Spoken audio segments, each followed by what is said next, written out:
Hi hello friends, வாங்க நம்ம இப்போ எங்கள் வீட்டில் வெள்ளரி செடி போட்டிருக்கோம். பாருங்கள், செடியெலாம் வந்து பூ பூக்க ஆரம்பிச்சிட்டுது. எவ்வளோ பூ பூத்துருக்கு பாருங்கள். இது எல்லாமே வந்து காய ஆகாது. ஏன்னா இது எல்லாமே வந்து ஆண் மலர், ஆண் பூன்னு சொல்லுவாங்க. இதில் வந்து காய் வராது. பெண்ணுடைய பூவில் தான் வந்து காய் வரும். பாருங்கள், எல்லா இடத்துலையும் நிறைய எல்லோ கலரில் நிறைய பூ பூத்துருக்கு. இங்கே பாருங்கள், இது வந்து ஆண் பூ. அடிப்பகுதியில் எதுவுமே இருக்காது. இது வந்து ஆண் பூ.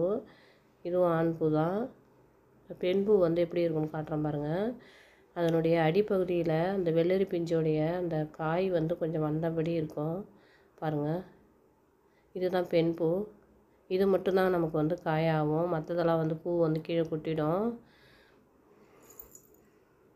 பாருங்கள். இந்த மாதிரி ஸ்டேஜில் மண்புழு உரம் கொடுத்தோம் அப்படின்னா நமக்கு நிறைய வெள்ளரிக்காய் வந்து காய்க்க ஆரம்பிக்கும். ஓகே ஃப்ரெண்ட்ஸ், உங்களுக்கு வீடியோ பிடிச்சிருந்தால் லைக் பண்ணுங்கள், ஷேர் பண்ணுங்கள், சப்ஸ்கிரைப் பண்ணுங்கள். தேங்க்ஸ் ஃபார் வாட்சிங்.